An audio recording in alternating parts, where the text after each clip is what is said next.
Hello, everyone, and welcome to another episode of my anime journal. Just a little real life update. I got switched to another job site. Like, my last job was like a little too casual, where they kind of didn't give me much of anything. And then this new job it's more engaging. Like, they got me to do some hammer drilling, which is annoying, but at least it's work. And hooking up like electrical boxes from the ceiling. So that's more interesting than just running the same five wires over and over again. Um, but the commute is disgusting. It's an hour each way. Got a lot of reading in, but it kind of drains you having to commute an hour there, an hour back. It's kind of painful. But anyway, as for anime, so the anime I'll be talking about today are actually the anime that I watched at the very end of the arc. Like a lot of years, I just watched like a lot, do like a really high arc. But this year I just did 35 anime because it was easier, and I didn't want to burn myself out by watching too much stuff for the arc when I kind of want to watch more stuff for other things. Just casually watching anime. But so yeah, this first anime, A Day Before Us, or A Day Before Us, this is episode or season 0. Although what's funny is that season 0 is actually longer than season 1 and season 2 combined, which is strange. But it is a prequel. It's not like this is the where the show starts. It's actually the kind of like showing you like a little backstory behind these characters. But it seems like you can just watch it first as well. I guess sort of like how some people watch Fate Zero first, even though you're not really supposed to. But anyway, A Day Before it is Korean. It's an aini. I really like the art style. It looks really cute. Main girl has like this cute long orange hair. They're all very pretty. It kind of has like this pastel look to it.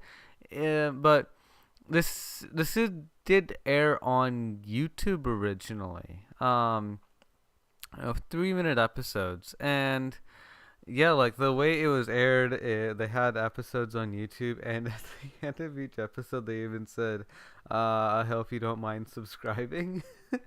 So like the channel that this is on is actually where this show originated, which is kind of cool.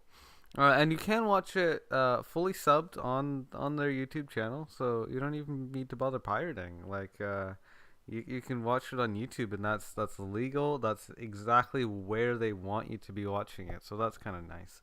Um, but yeah, in terms of like the story, the main characters are nice. I like them. They have good personalities. Well, good enough. They're fun enough to hang around. And they're very cute, and it's romantic, and they're kind of form cute couples. It's like a bit of a love triangle as well. Like the main girl has like multiple cute boys. Oh, I think it's just two of them. Like it's not like she has like whole reverse harem or anything. But she does have multiple love interests, which is kind of cute. I like it. But I don't think it's the best anime. Um, but I thought it was cute. And if you're into just something short, because this is only about an hour long, um, and then even like the predecessor and the sequel, um, like the original is 20 minutes long.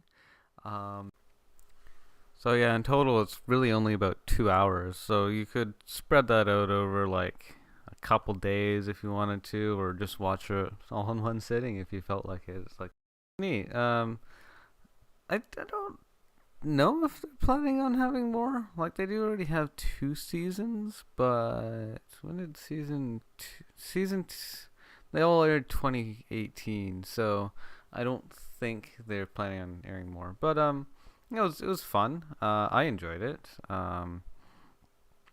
Anyway, after that, I watched Template. Um, Not for the Arc. This is a Suisei music video. Suisei is just like a very pretty girl, and she has beautiful voice. And the visuals are really nice too. Like if you look at Template up, very very pretty looking, and so I just really like this music video. I would definitely recommend it, especially if you're into Suisei or Hololive in general. Um, After that, I watched Fly with the Night, and this is a Bang Dream music video, and it was fun. Yeah, I liked it. It wasn't amazing, but it was good enough. After that, I watched Golden Boy, and Golden Boy is it's an interesting anime. A lot of people they kind of like hold this up on like a little bit of a pedestal of being like this amazing comedy anime. Um, Especially for ecchi comedy. And this is ecchi comedy done in like a kind of unique way.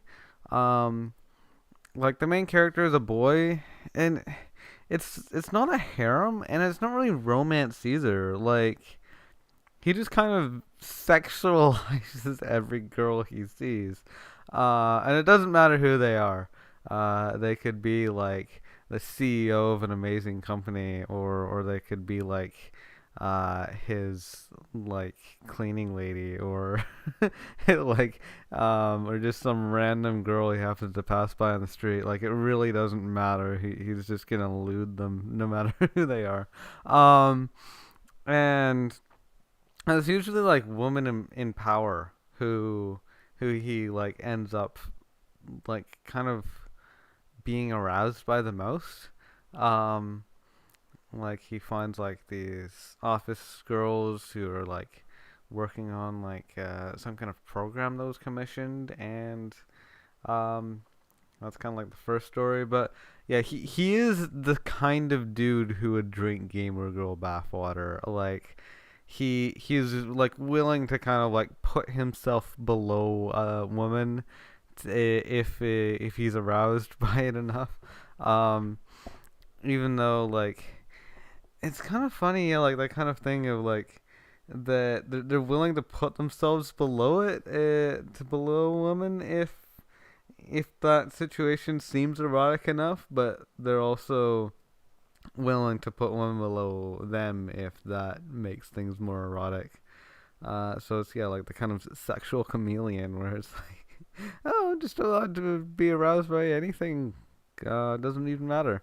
Um, and he does remind me a lot of like a certain Discord user that you wouldn't necessarily be familiar with, but he's a guy who was interested in only ecchi anime that do not have any romance, which is a very limited thing because like usually there's at least some romance, and it's kind of like usually ecchi anime kind of thrive on the romance. Like that's kind of the idea that you have a guy and he either wants to fall in love with a girl or he has all these girls who fall in love with him even though he doesn't realize it.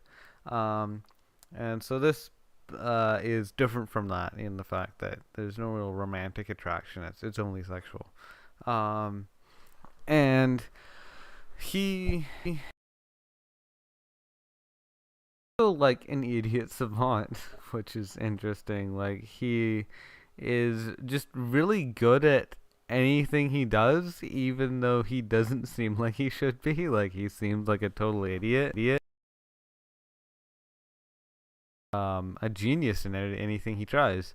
Um, which is kind of funny.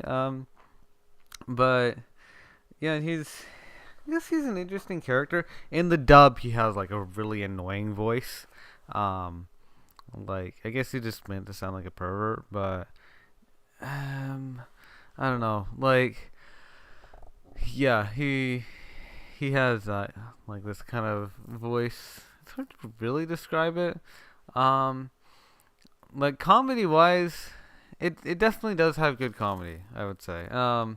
Like especially if you have the right sense of humor. It's very much not an anime you'd want to watch with your parents. Um, but yeah, and also the manga is a fair bit longer. It is 10 volumes, and the anime is only 6 episodes. But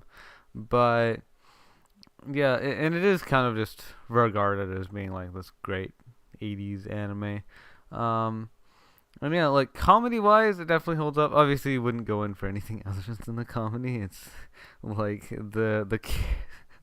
him as a character, he is like an awful human being. So yeah, you wouldn't want to watch this for the characters. And plot wise, this story is just kind of hinged on just being silly. Like the story is just there to serve the comedy. But you know, if you like the comedy, I would recommend it. You could even just try it out and watch like 15 minutes of it or something. And if it doesn't hold your attention, if you're not a fan of the comedy, then you probably should just drop it. But if it grabs you, then I'd say you should watch it. It is a fun time as long as you're into the comedy. After that, I watched At Atelier, which is a music video for Fake Type. And it was alright. After that, I watched Jan Tama Pong episode 0. And this is. It was an April Fool's Day joke prequel to Jan Tama Pong, which is airing this season. Only 1 minute long episodes, but I think it is airing weekly. And yeah, it's it was the most ridiculous type of isekai. It was like they so like isekai, we kind of know like the whole truck meme of the truck comes out and kills the main character, and that's how they get isekai. This one is like just like a truck just goes loose and ends up and just sends them all over at once, which is just ridiculous. And it's just joking. It's like that's not the actual story of how these girls got there, but it's just a ridiculous idea of how they could have gotten there. After that, so it was the episode 0 was fun. The special wasn't as interesting as the special. Who cares? After that, I watched D for DJ, first mix. I like pronouncing it as D for DJ. It's not meant to be. D4 DJ. D4 because it's 4 things. Dig, delight, direct, drive DJ.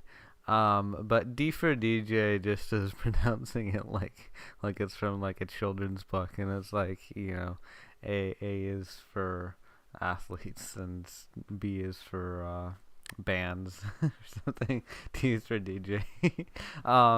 That's how I like to view it, even though it's definitely not what it means. But yeah, it has a lot of interesting elements to it. Not all of them actually get properly explored in the anime.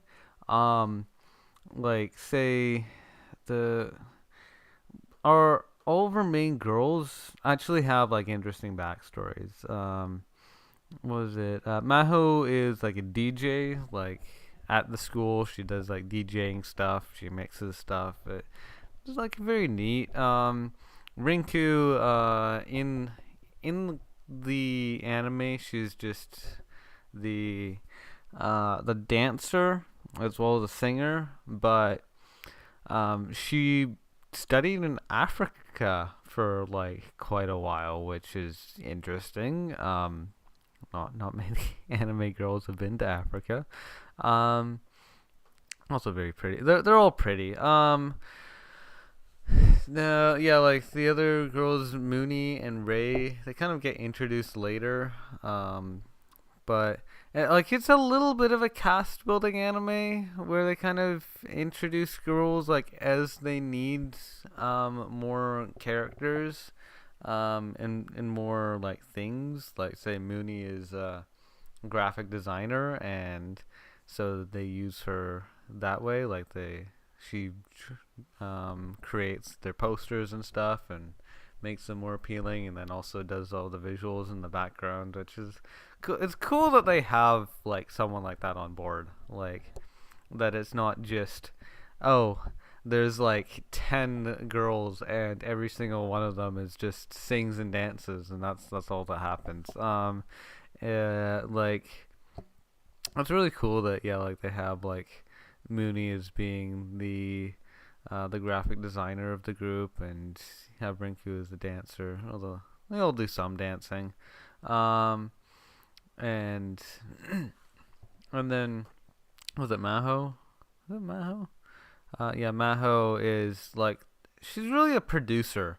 Like that is her role. Like she does some DJing as well, but she she's primarily a producer in terms of her role as an idol because um like a DJ like mixes stuff, like they kind of take a bass song and then kind of turn it into their own thing, whereas a producer just takes like all of the elements that are available to them and creates something from the ground up.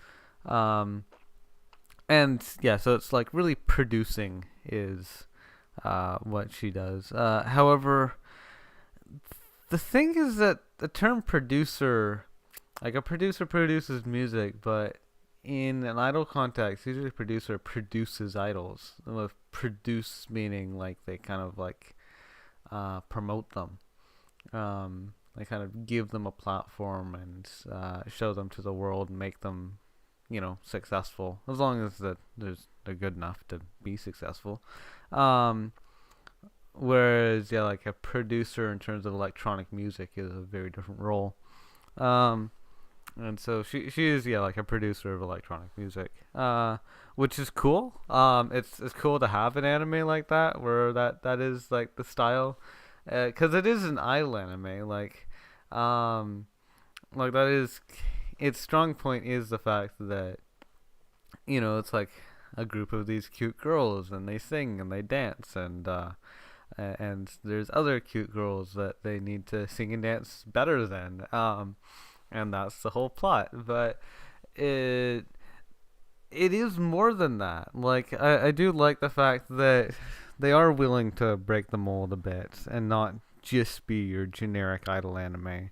Um, so yeah, that's fun. Obviously, it is 3D CGI. I have a hard time watching. If you've seen Hoseki no Kuni, then I think that this wouldn't be hard to watch. Um, as long as you found that fine. Cause like this isn't like Kimono Friends level of 3D CGI or like Naria Girls. It is. I think it is like around the level of Hoseki no Kuni where like you kind of feel like, oh yeah this works. And like they don't like take it to the level of Hoseki no Kuni where Hoseki no Kuni actually worked better as 3D CGI than it would have been in 2D 2D CGI or 2D animation. But this one, like I think it could have been like marginally better if they had animated it like by hand on tablets or on paper or whatever the hell they feel like. But in 3D, I don't think it was that much worse.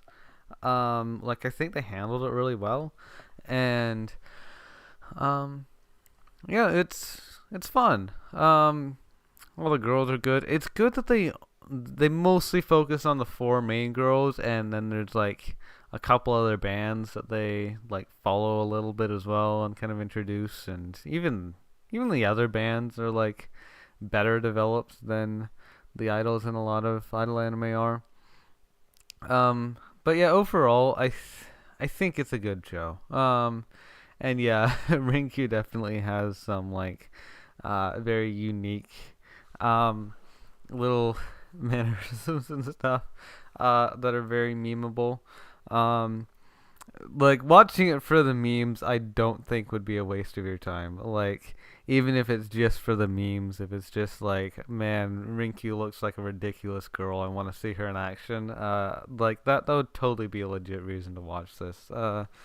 And yeah, so if you like idol anime, and you're fine with 3D CGI, I would recommend watching this. Um, After that, I watched Josee to Tora to Sakanatachi, or Josee the fish, the tiger and the fish. I can't remember.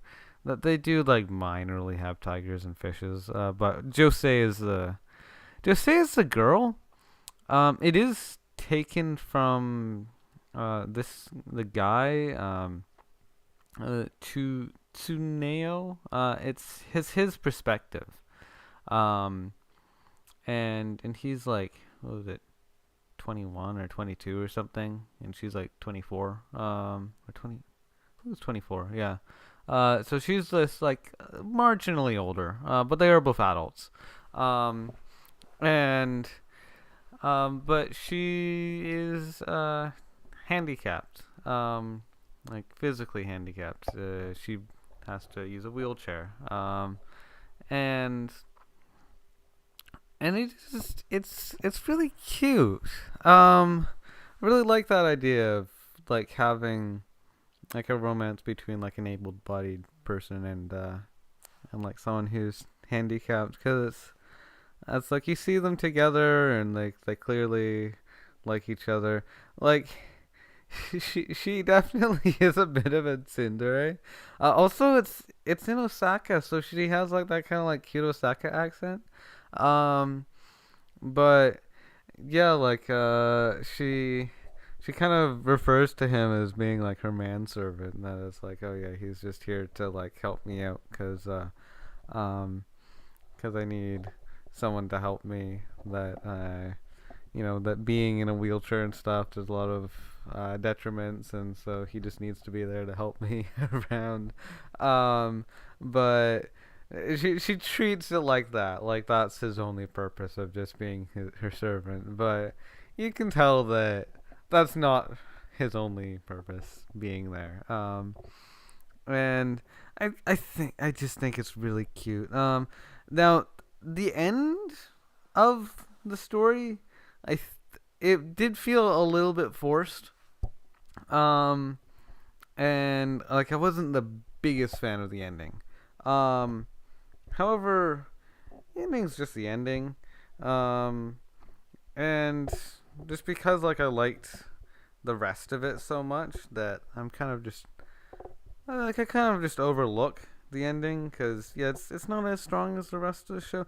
Like in some ways, like the ending is like what the show is, but like I just think that like they have like a really good dynamic, and like it is a movie, it's not just like a series, so they can't just kind of like have it dwindle into, oh, they hold hands once, and it's the end of the series, and now you need to read the manga if you want to see if they actually develop a more intimate relationship than just holding hands once.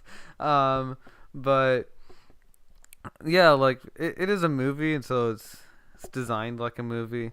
Um, but I think they did a good job, and um, I think yeah, if you're into um, if you're into romance and drama, definitely drama heavy.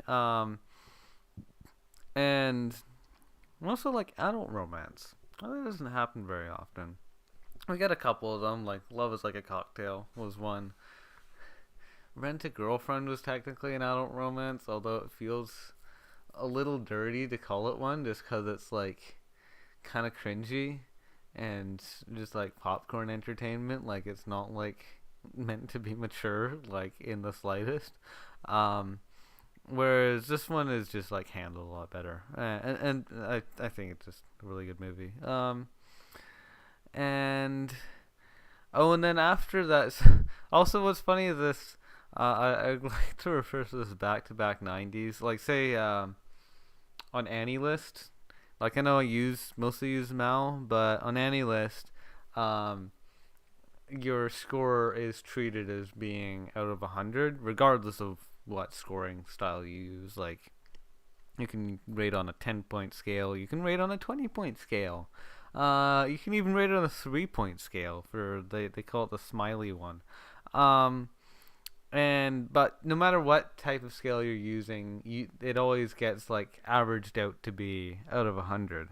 Um, and so that means that 9 out of 10 would be treated as a 90, a score of 90. Now in electrical, like doing an electrical apprenticeship, and a 90 in electrical is is a 90-degree angle, and so sometimes you'll have like two 90-degree angles that are just one after the other, and so you call those a back-to-back 90. Um, and so by having I watched two anime in a row, D for DJ First Mix and then Josee, um, and I watched them back to back, and I both gave the 90s, so they're back to back 90s. I just thought that was just a little funny thing. Uh, it is like such a like very specific, um, like kind of play on words there that like I don't know if any. There's probably not a single person out there listening to this actually appreciates that kind of a joke, but I thought it was funny. After that, I watched Wakakusa no Charlotte. Now this was definitely unique. Um, and I had to do like a little bit of research on the side as well. So someone just on the Mal forums kind of this is one of their favorite anime. I watched Nurse Angel Lilica because of them as well. They like a lot of like obscure, old shoujo anime and that kind of stuff. So yeah, good for Rex. But this is fascinating. So there's a lot of unique things about this anime. So one thing, so it's 70s, so it's very old. It's Nippon Animation, but it is not World Masterpiece Theater. So this is actually fully original. The people at Nippon Animation, they are the ones who wrote this anime. Um, but similar to Akagi no An, which is also Nippon Animation, and this takes place in Canada, specifically in Quebec, which is really interesting. And the main girl, Charlotte, she's from Paris, France. Her dad and her mom and her family is all from Paris. She moved over with her dad from Paris to Quebec, and she and so they went over to Quebec together, but without her mom. And in fact, sounds like they went over when she was really young, so she just hasn't seen her mom, like just period. Or at least she hasn't like been in the same room as her mom since she could form proper memories, which happens usually around the age of 3 or so. So she just cannot recollect the existence of her mom. And she's been in Canada for like 12 years or so. And so she's there with her dad. And things happen. So I will just kind of like skirt around spoilers, and then just like describe things cryptically, because so if you want to just like drop out now, like so I will just give you like a couple like tidbits before you might want to excuse yourself, but so it has like a lot of interesting things. It has a lot of similarities to a series of unfortunate events. So if you're a fan of that book series or the adaptation, any of the adaptations, I think there was like a movie like way back when, and then Netflix did like an 8-part series. So if you're a fan of that, just in terms of like bad things continually happen, and it's like, oh man, doesn't life just hate this one particular girl? I was just like, yeah, let's just make her life a living hell for no particular reason. Um, and if you're a fan of that idea, like unlike series of unfortunate events, it's not a particular person who is doing all these things. It's just like everyone kind of like conspiring against her. Not necessarily deliberately, but more just that she's an easy target. Um, then I think you would want to watch this anime, and maybe whatever things I say that might spoil things, like even if I speak cryptically, um, that some things I say just might end up spoiling things anyway. But so, um, yeah, I'd recommend this if you're into like tragedy, bad things happening. Um, Also, what's not a spoiler is that this this got um canceled for low ratings. Like, when does that ever happen? For an anime to get canceled, it's like, no, we can't air any more of this. Get rid. Um, but in Italy, in Italy of all places, this gained like a big cult following, which is just hilarious. So yeah, that's fun. Oh yeah, you can just leave now if you feel like it. Um, but yeah, like if you've seen this anime, or if you aren't planning on seeing this anime, or if you have like the, what is it, that weird like Afghanistan mindset of wanting to be spoiled on something before you watch it to know how it like plays out before you actually see it for yourself. That's a weird mindset, but yeah, apparently some people have it. But yeah, like, um, it's a fascinating anime. So yeah, like it goes through the life of this girl. There, even on Wikipedia, um, there's something that happens in the first couple episodes that just dramatically affects the entirety of the series. Um, and so they just kind of throw it into the description on Wikipedia, even though it happens like 4 episodes in. And it is a spoiler. I'm considering that to be a spoiler. I don't want to say it out loud, but it definitely, it is like the driving point of the series. But yeah, like this girl Charlotte, just absolutely miserable life. Like they live on a farm together. And it's a very valuable farm. Well, it's like they were a wealthy family when they were living in France. But then they move over to Canada and they just become farmers. But they really like becoming farmers. Charlotte loves working on the farm. It's like it's her passion to work on this farm, but other people really want to take care of this farm instead of her, and so they do things to like trick them out of it, and to like, try to kind of squeeze their way into owning the farm against her will. And then she gets various things kind of happen, and gets tricked into doing various things she doesn't want to do. And she really wants to see her mom. That's like a huge point of the story, of her looking for her mom. She doesn't even know if her mom is still alive, but she really wants to believe that she is. And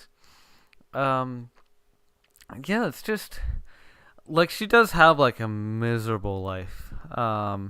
But and it's in a way it's like hard to watch just because of like how much she is just tortured by everything around her, and everyone around her. So that part is like it feels kind of weird, and it makes the fact that they weren't able to properly end it even worse. Cause like say, I guess Nippon likes making like the 52 episode anime, and if they like this got canceled after 30, if they had that full 52 and were able to like fully flesh out the story and like see it through to the very end, I feel like it could have had like the most satisfying conclusion, even though like we see her just go through all of this trauma. And like, wouldn't it be nice to just like see her at the end and everything just plans out and all of the people who have caused her harm get their just desserts? It would be absolutely beautiful. Um, but yeah, the fact that it kind of gets like cut short in the middle of it, it it makes it like a little weird and like unsatisfying. Like the ending wasn't horrible. Like they did do their best to like give it an ending, but it still felt like, oh yeah, there's definitely things missing. Um, like she just given what's happened so far, I would imagine she should have been tortured for longer. Not that I want to see her tortured more, but just the fact that I know that canonically she was, and that it's just this kind of like pseudo ending that they had to slap onto it. Um, but yeah, it is. It's definitely it's a unique anime. If you have the patience for this, I would say to give it a shot. It is an older anime, um, and like so it has like an older art style, and also it didn't get subbed until very recently, and it's because of like who's subbing it, and I think it is a one-person team. Um, like there's definitely spelling mistakes in the subs. There's some things that are said that are just left unsubbed, and I think the reason I'm not sure if the reason is that the subber just felt like, oh well, that's just such an easy word, like I don't even need to bother subbing that. Like say if they see like itadakimasu or something, or okari nasai, then it's like, well, everyone knows those words. Don't even need to waste my time subbing those. But there's some like longer sentences that just don't get subbed, and it kind of makes it feel like they they're kind of like rushing it and just didn't realize that they had forgotten to sub that part. Um, so yeah, that's definitely like a barrier to entry. The fact that it isn't the best translated. Um, but it's still and also yeah, it's not the best art, but it is very unique. It has like a very interesting you know location setting, like the fact that it's in Canada and the fact that it's like really it's set like it's aired in the 1970s, but the actual time setting is even way before that, because this is like back when people were first moving to Canada from Europe, and it was like Quebec was like this kind of land of opportunity for French people. That was like, oh, we've set up like a kind of colony over in Canada. Let's go over there. But yeah, like definitely interesting. If you're into interesting anime, I would give this a shot. But if you don't really, if you kind of prefer your status quo, like your shonen and isekai and stuff, this is definitely probably like the opposite of what you want to watch. It's because it's not the easiest thing to sit through. Like it's not that it's slow. It's just like all the things that happen and all of like who the characters are who and also, yeah, like the fact that it's old and poorly translated. Well, it's not the worst translated, but it's just like this upper. It could have been translated a lot better. Um, all these kind of barriers that make it sort of like kind of like hard to get to, that would make it really interesting for a lot of people and kind of just like for a lot of others. So if you're in the category of people who would really like this, I would highly recommend it. But for I think for most people, this is probably one of the last anime to watch. Um, anyway, so that's it. The at this anime, Wakakusa no Charlotte. This was the very last anime that I watched for the anime and watching challenge, and so that's done. And now I'm free, and I think I'll even might binge a couple music videos. Not like 3 a day or anything, but I might watch a couple. Well, anyway, thank you for watching. Hope to see you again next time, and goodbye.